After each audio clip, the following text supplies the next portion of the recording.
All right, I'm super glad you came to this video. If you watched my short, that's probably why you're here. So we are going to discuss a little bit more in detail what it means to find your self-worth. Okay. So I had this conversation the other day with a very dear friend of mine. And I was like, we got to find our self-love. And one of the things that he was talking about was the fact that he's independent and he always knows that things work out. I'm like, that's wonderful. But let's figure out a little bit deeper how we can find that self-love.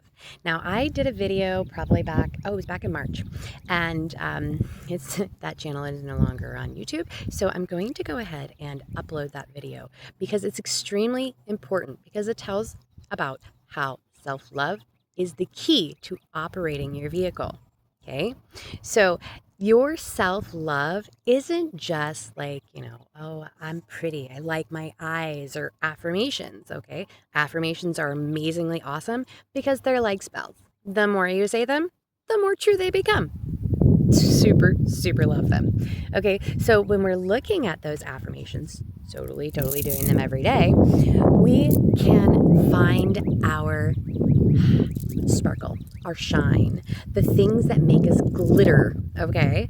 So, for example, I have an absolute love for my personality. Like, I have an insane personality. It's super big and I absolutely love it. And for a long time, it kind of made me self conscious because for a lot of people, I'm a little much. A lot of much. But now, like, I look at my personality and I'm like, my personality is what makes me magnetic, like super magnetic. I've always been magnetic when I embraced myself. For example, when I was a freshman in high school, like I kind of got to that point where I was just like, I'm tired of people making fun of me. So I started to fight back. And then I stopped caring what people think. And for the next 4 years, like I was like the odd one. I didn't follow any fads. I didn't follow any trends. I was actually the one that was like being made fun of for a fad or a trend that didn't start until 6 months later. Okay. so, it wasn't a matter of like, I didn't pay attention to like constructive criticism. It is extremely important to know the difference between construction criticism and someone trying to break down who you are. Okay. So, for example, like I was super tactless. And although people enjoyed the way that I spoke to them very truthfully, I learned that your truth doesn't always have to be a sword. And this is actually why I wear these pink quartz around my neck. It helps to soften my truth because sometimes it's a sword. And so I stopped being tactless because people were like, you're a little mean. And I'm like, oh, I don't want to be mean. So it was constructive criticism. And it wasn't like, oh, you're too much. You need to calm down. I get that a lot. A lot. And so, like, it was knocking me down. And so, and I carried that with me for a long time. But when I was a teenager, like, I didn't care. I really didn't. And the less I cared about what other people thought about me, the more I had people surrounding me wanting to be not like me, but confident like me. Okay. And it it turned out to like my senior year, I used to hang out in the cafeteria, and I started out with two friends. And by like 6 months into the school year, like I realized that half of the cafeteria was hanging out with me. And I was like, oh, wow, I didn't even notice. Like I had magnetized so many people to me because my confidence was like through the roof. Okay, so this is extremely important when we're talking about our self love because confidence exudes when we love ourselves, when we accept all of those shadow parts of us and we transmute it into our power. Okay, so that IDGAF attitude, man, I tell you what, it is a lifesaver. No joke. Lifesaver. So when you actually step into your confidence, when you find that one thing about yourself that you're like, oh yeah, that is like my greatest quality, run with it. Okay. And until you can sit there and be like, you know what? I like the way I look. I like my personality. I like the way I talk. I like the way I sing. I like the way I create. I had a moment yesterday, like Mother's Day, great day. I had a moment sitting under a tree, and I laid back and did my favorite thing, which is like look up at the sun as it glitters through the leaves. My favorite thing to do. I sat there and like I felt, and I heard, and I understood that God is proud of me, and the tears just came flooding off of me, like I couldn't stop them, and then I was laying there, and I'm like, you know what? I am proud of me. I am proud of me. This is like the greatest moment of my life, being able to sit there and say, I'm proud of me. That's crazy because I've always waited for someone else to say they're proud of me. My dad, whoever I was with, my children, it didn't matter who it was. I wanted someone to say, I'm proud of you. But the most important thing that could ever be said to you is, I'm proud of myself. I am proud of myself. And this is your self-love, my friends. Okay. So your self-love is looking at your life and saying, you know what? Yeah, I've made a lot of mistakes, but I've learned from those mistakes. I don't allow people to walk all over me anymore. I am not a people pleaser. Being an empath isn't a bad thing.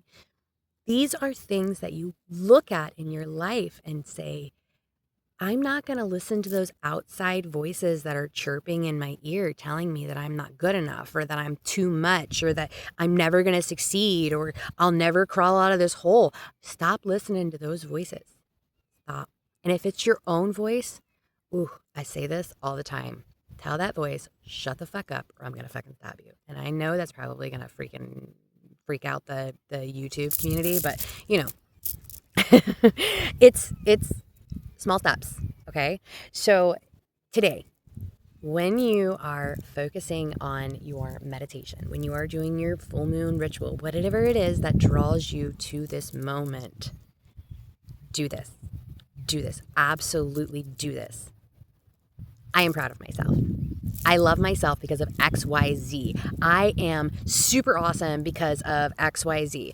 I am super unique because of XYZ. Whatever it is that makes you feel good about yourself, get that little warm fuzzy in your heart, and then really, truly open yourself up to love.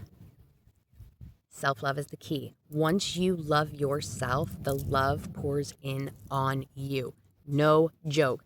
Yesterday when I was doing my meditation, like I accidentally turned my phone on silent, I guess. I don't know.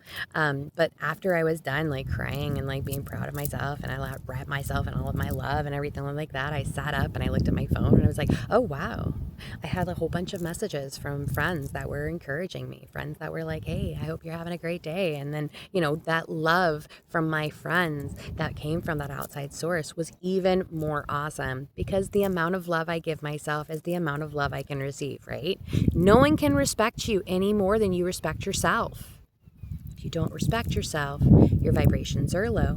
Watch the vibrations video. Your vibrations are low. And so the amount of love you can receive, even from God, the amount of love you can receive is very tiny. Okay. So once you raise up your own vibrations, meaning you're loving on yourself, you're doing something creative, or you're moving and dancing, whatever it is that makes your vibrations go up, the amount of love you can receive from God is 1,000,000 times more. 1,000,000 times more. And once you feel that love, there's no going back, my friends. The bridge is burning behind you. The path is no longer reachable. That's from a song that I absolutely love. It's called The Point of No Return by Starset. Totally check it out. That's an awesome, awesome band. So once you open up yourself to love, your own love, the amount of love you receive is so much more intense. So much more intense. And so this moon is encouraging you to look at your life, see what's there, transmute the things that need to be changed, work with your energy, rewrite your history, my friends. This is super duper important. Rewrite your history. Don't look at life as all of these bad things happened to me. No, all of these unfortunate events happened for you. I am like trying to change like bad things happen to me to all of the difficulties that came my way. Because when you reword the way you speak about yourself or the way you speak about your past, you rewrite your story. Rewrite it. You don't need those negative words in your life anymore. No more like poor, poor, pitiful me. There is no poor, poor, pitiful you. You are strong AF, my friend. You are still walking on this earth. One of the most difficult things that you could ever do is to get back up, dust yourself off, and get back up on that pony.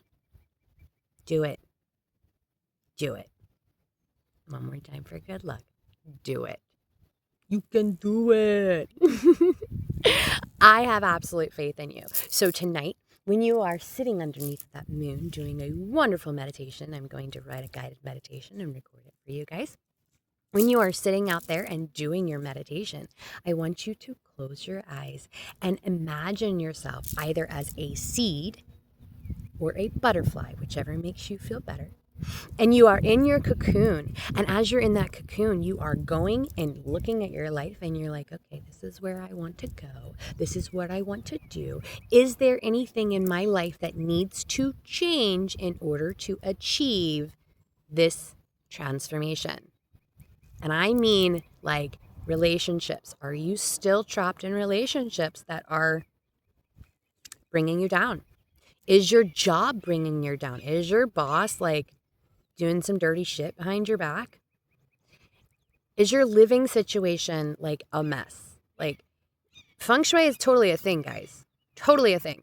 Your energy can't move inside of your home if there's too much clutter. Spring cleaning is the perfect way to start fresh. Get organized. Figure out the best system that works for you. Okay? And last but not least, are you taking care of your body? So important, guys. So important. Are you feeding your body just as much as you're feeding your soul? If you're not, your physical vessel cannot function at high performance, right? Just like your vehicle. If you don't change your oil or fill your tank or, take care of your washer fluid, that's really important too. If you don't do any of those things, you can't really drive your vehicle very well. You're either going to blow a head gasket, run out of gas on the side of the road, or your windshield's going to be so dirty you can't even see where you're going. Okay? So these are all super important things to take care of your vehicle. Your body is your vehicle. It is your vessel. It is your temple. This is where the biggest change has to happen. If you are munching down on fast food 2 to 3 days a week, what are you doing to your body? What are you doing to your liver? What are you doing to your gut? What are you doing to your intestines? They can't function with all of that muck and nastiness going through them, right? So these transformations don't just happen by going, okay, I'm ready. You got to prepare for it. You got to prepare for it. And the number one thing to prepare for it is your self-love. So enjoy today. And when you go out tonight, don't forget to do your crystal clearing too. When you go out tonight, sit underneath of that gorgeous soft light of the moon and really, really, really be honest with yourself. Am I doing the best things for my highest self? Because if you want your highest self to come through, you got to do what's right for it. I love you guys. Have a wonderful, wonderful day and an even more wonderful night. Bye.